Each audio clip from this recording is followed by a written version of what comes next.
Welcome to Belly Dance Alchemy, a captivating blend of the best elements of career and professional development and the magic of belly dance. I'm your host, Kelly Nottingham. Ready to make your day job sparkle and your dance life grow in new and inspiring ways? Well, let's see what we can brew up. Hello, lovely dancers! In case you didn't know from the videos that I have been posting this month on the podcast's Facebook page at Belly Dance Alchemy Podcast, I love Halloween.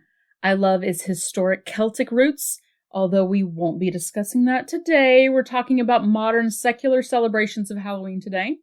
I love making and wearing costumes. I love the cheese ball decorations. I love the movies and the TV shows, and do not get me started on candy, especially gumballs, and I'm sure my dentist loves that I love gumballs.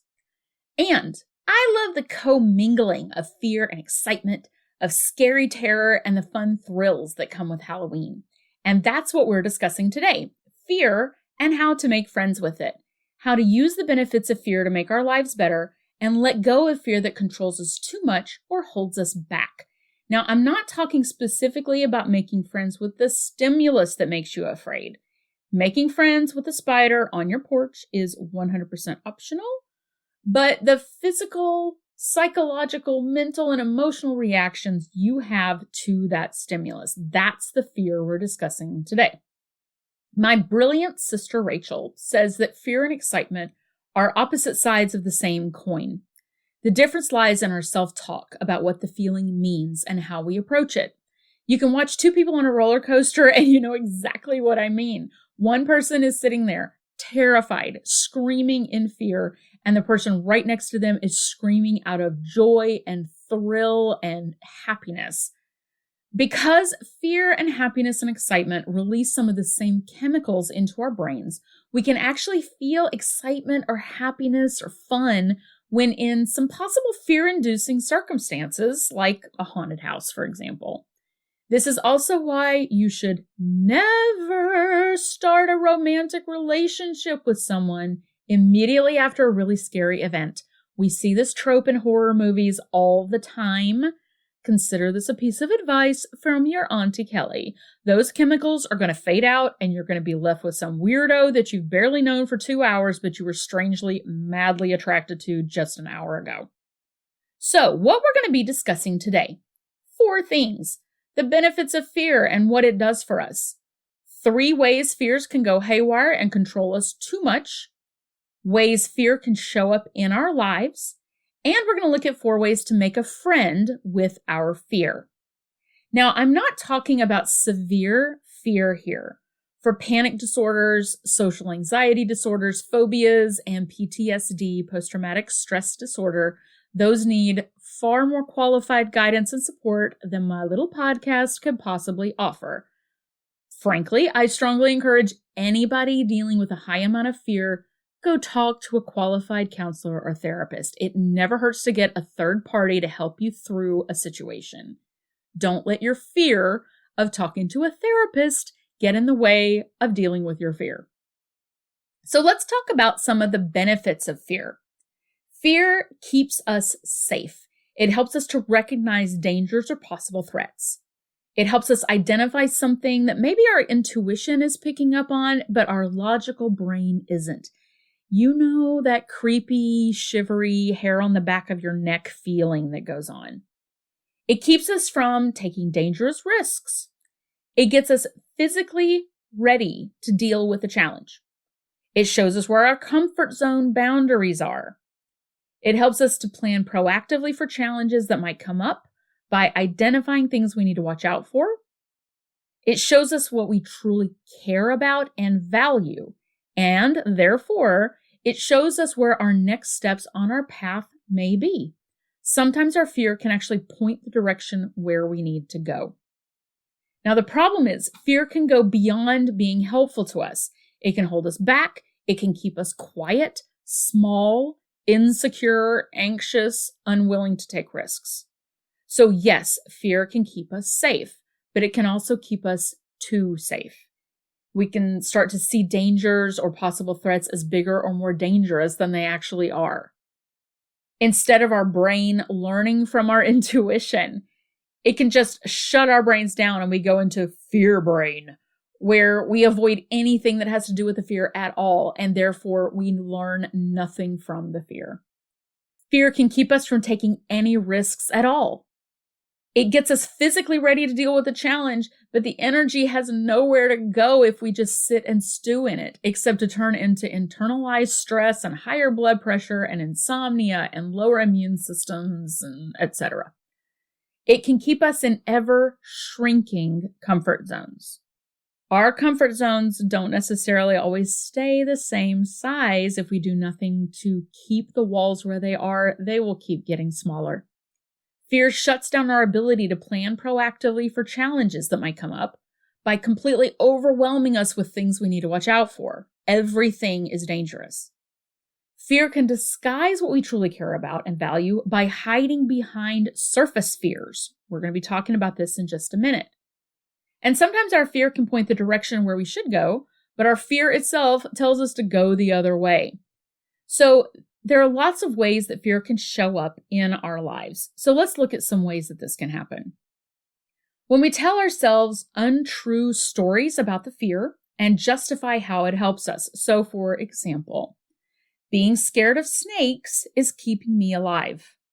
Or never driving on major highways will keep me from getting in a car accident. Or not talking about the problem with this work process ensures that people on the team will like me. So, how are you justifying a fear that you may have? How do you justify not doing something that scares you? Another way fear can show up is when we identify ourselves as a blankophobe, which gives us permission to deny being able to change it. So someone could say, I'm arachnophobic, and therefore I will never be able to look at a spider without panicking. Thus, I don't have to ever try.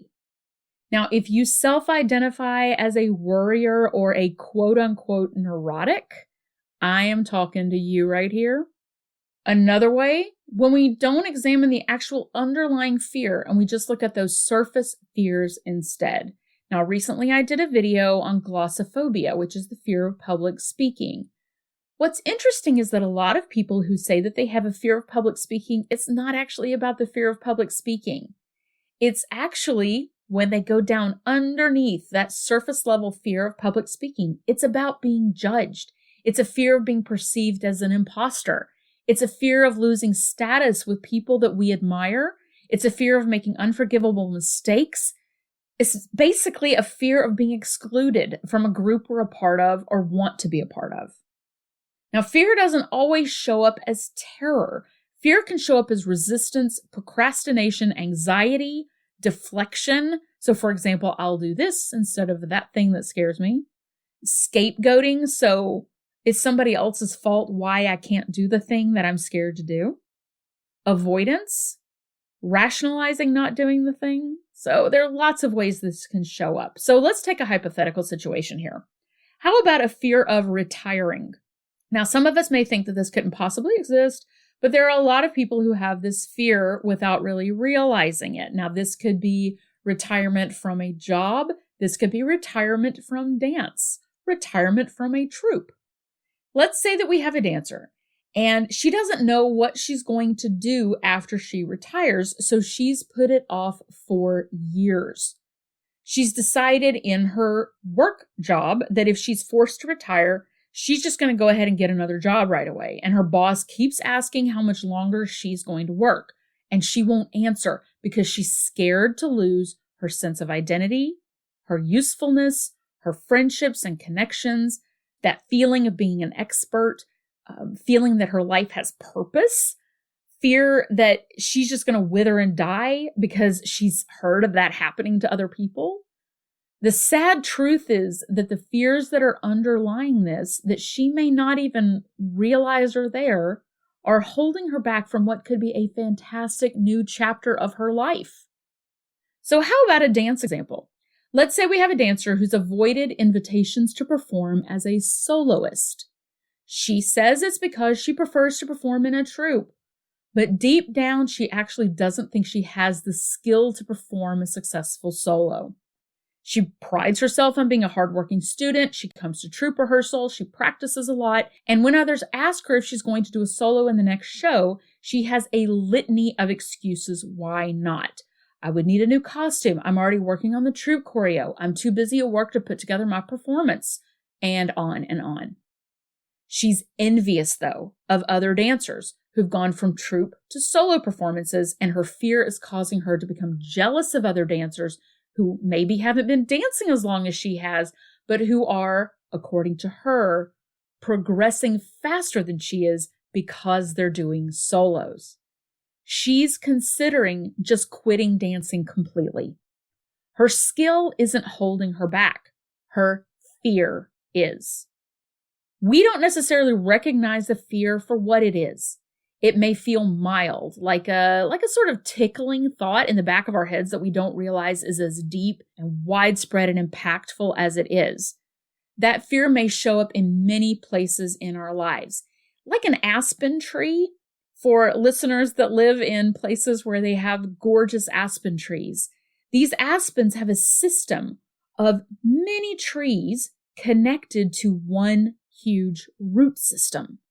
So all of that root and all of these separate trees grow out of it, but that root is the big connection under the ground. Our fears spread and take over other areas of our lives. So here's an example. Being judged as unacceptable or unlovable. This is a really poignant example for a lot of people. The fear of being judged may just really show up as a major fear when the person is doing something highly visible. But in reality, it's going to show up in every situation, every conversation where a person is in contact with other people, and it can be debilitating. It may feel more severe in certain circumstances, but it's still lurking in the background all the time. Fear can also show up as stress. Stress over losing our jobs, stress over financial security, stress about having to stand in front of the dance class instead of in the back corner as usual. Sometimes we don't think of stress as coming from fear about a situation or a possible outcome, but it's definitely there. When we're not scared about something, but we can't stop thinking and worrying about it, there's likely a fear of some kind lurking in the background. Now, the great news is there are ways to help us get control of our fear and use it in a way to help us make our lives bigger, more impactful, more fulfilling, and to use all of those chemicals and all of that energy for something great. So, ways to make friends with our fear. Fear is an internal friend who's really trying to keep us safe, but sometimes gets a wee bit overprotective or obsessive or completely paranoid. Our fear can exaggerate issues or see danger where there really isn't that much or any danger. If we don't take a closer look at our fear, we can just accept it as truth and let it paralyze us into inaction or fight against a non-existent enemy or divert us into making different choices out of fear. Now, we've talked before about fight, flight, and freeze responses, and I think everybody's probably familiar with those. This is our brain's way of activating our entire being, our mind and our body, to be ready to deal with a threatening situation. Now, even though many of our threatening situations aren't actually life-threatening anymore, our brains and our bodies still can respond as if they are life-threatening. I like to think of fight, flight, freeze responses to fear as active resistance, that's the fight, active avoidance, that's the flight, and passive resistance or complete surrender. That's the freeze. Sometimes our fear is trying to tell us something and we don't listen. We downplay our intuition. We unintentionally turn into Han Solo and say things like, I've got a bad feeling about this. But instead of stopping and trying to understand what may be behind that fearful feeling, we just power through. We try to make the fear go away by pushing through it, whether we're aware of the dangers or not, or we try to avoid it completely and don't ask questions about it. Now, we can listen to our fear friend's advice and we can heed it and say, yeah, you got a good point. Maybe I need to do something different in this situation. Or We can listen and decide, no thanks, I appreciate your input, but I'm not going to take your advice. Or we can say to our fear friend, no, I have a different interpretation of what's going on, and I'm going to go ahead and do this anyway. And we can take some great lessons on making friends with fear from Halloween. Now, I personally very strongly believe that Halloween is a psychologically healthy holiday, both on the individual and societal levels. It's kind of a type of exposure therapy where we look at what scares us in a controlled, safe context so we can understand those fears more and so that the scary things aren't quite as scary anymore. We look at things that tend to frighten us: spiders, snakes, bats, monsters, villains, death, the unknown, our own vulnerability. It gives us a chance to sort of play with those ideas, to let them stew in our minds, to minimize their ability to scare us by really pulling them out and looking at them and decorating our houses with them and even dressing up like them. We get to put on a new persona to sort of mock or parody the parts of life that otherwise we don't like to think about. And we even make friends nowadays of the fearful creatures of Halloween. You can just look at movies and books and TV shows nowadays to see this everywhere, where the scary vampire or zombie or witch has gotten a backstory that shows their motivations in an effort to build empathy with the audience. We're humanizing our fearful characters, and we end up seeing the world from their perspective, which takes away some, if not all, of the fear. If you need an example of this that is so freaking adorable, watch the Hotel Transylvania series. Halloween is also sort of like, another psychological term, sublimation, a way of channeling our energy away from negative outlets and toward positive ones. So instead of feeling scared of death and dying, we may dress up like the dead.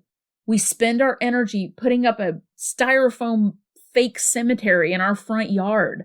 We watch movies about zombies and vampires and at least temporarily move our energy away from being afraid and toward curiosity, toward understanding.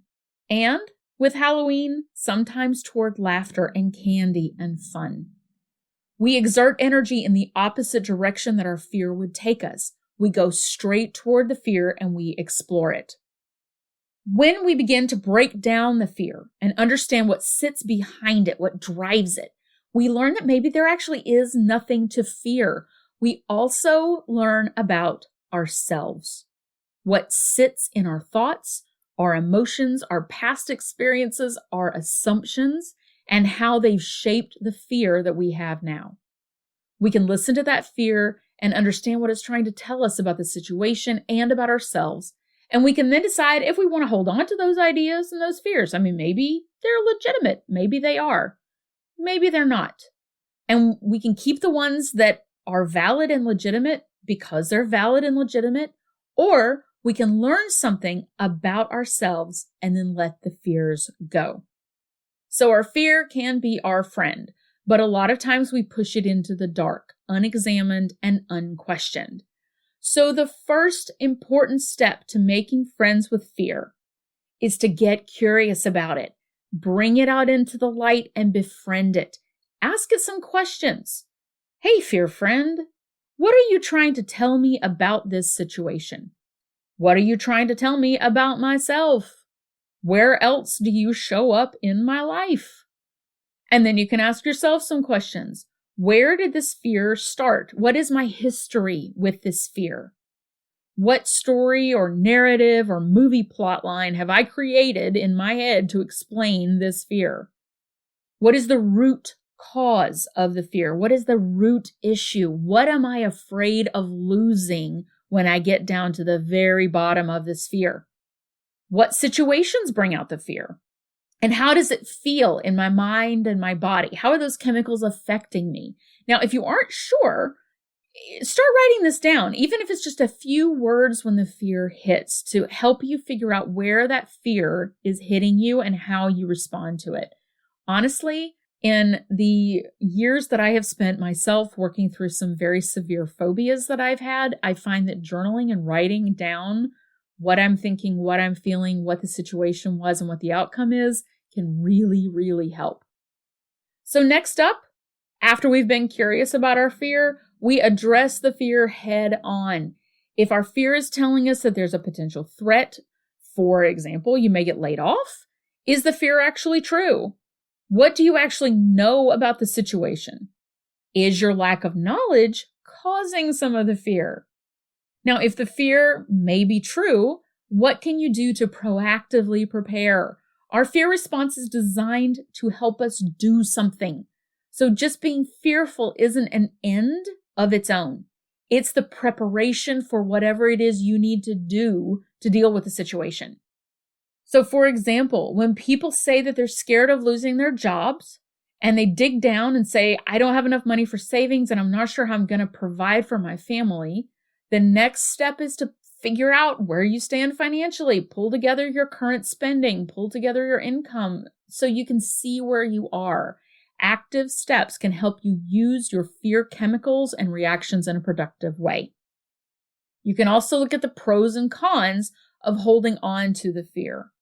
What benefit are you getting out of the fear? Is it giving you a sense of community with other people that you can all commiserate together about it? Is it giving you a sense of security? Is it giving you a feeling of control in an uncontrollable world? Feeling fearful and worried gives you the illusion of action. But unless you use your fear in a productive way, you're just creating an illusion for yourself. It's not accomplishing anything except making you lose sleep and stressing you out. How has the fear held you back? What losses have you experienced or missed opportunities have passed you by because of your fear? How would your life be different without that fear? Our last step here, look for thoughts to challenge and create a new story or narrative or mental movie plot. Fear thoughts are powerful because they've created neural highways in our minds. Thoughts can go fast on these neural highways from point A to point B, the more we think about them. And when we tie emotions to those thoughts, we go even faster.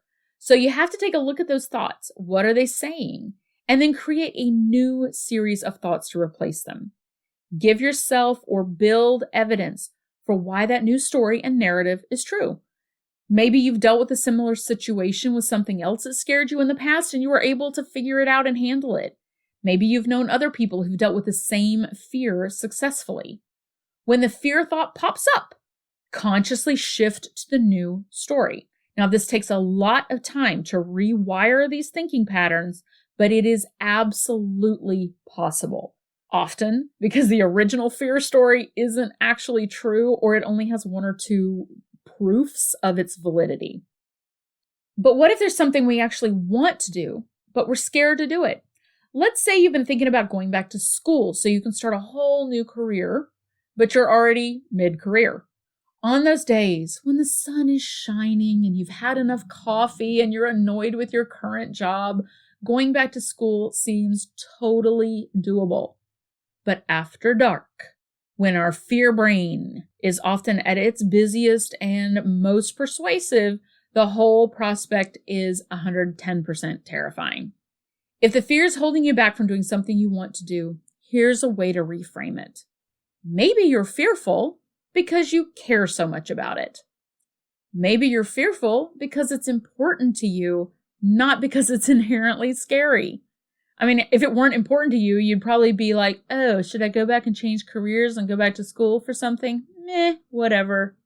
The fact that you're scared about it, but you still can't stop thinking about it, is a huge neon sign that perhaps that's exactly the direction you need to go.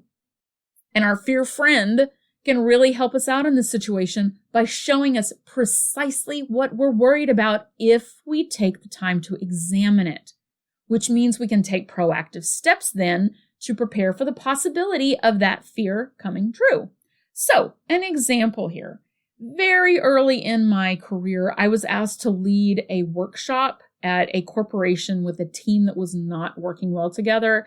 And by not working well together, I mean they would get into screaming matches and name calling on the job. It was great.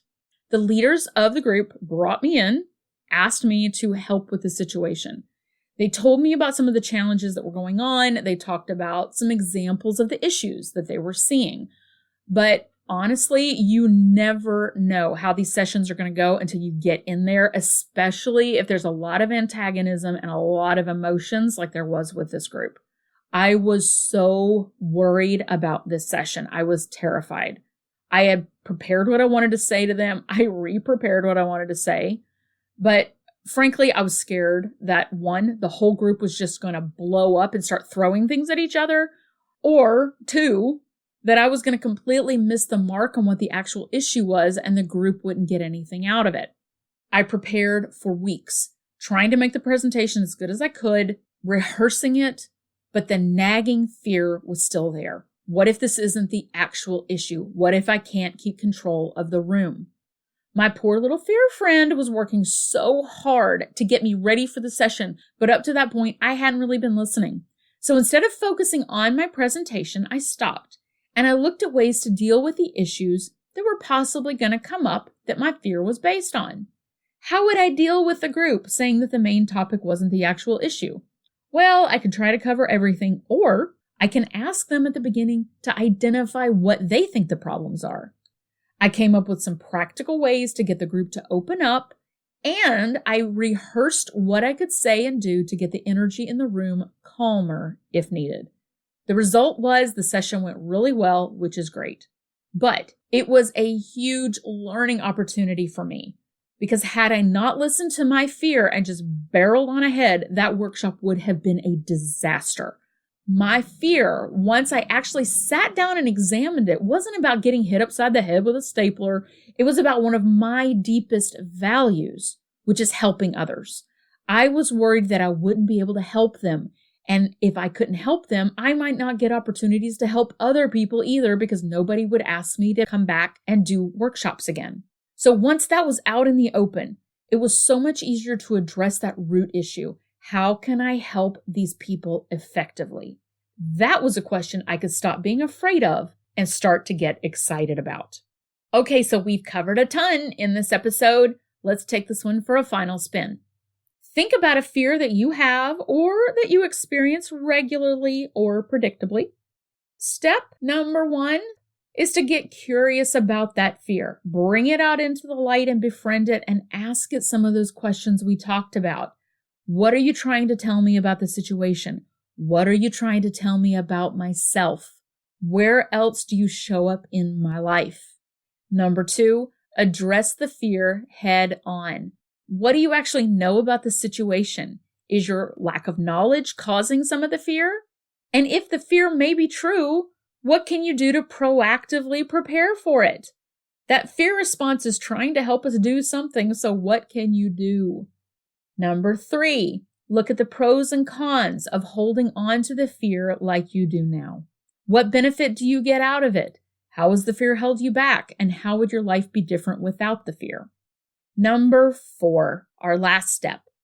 Look for thoughts to challenge and create a new story or narrative. So if you're a worrier or a blankophobe, what new identity can you take on that gives you the power instead of giving your power to the fear?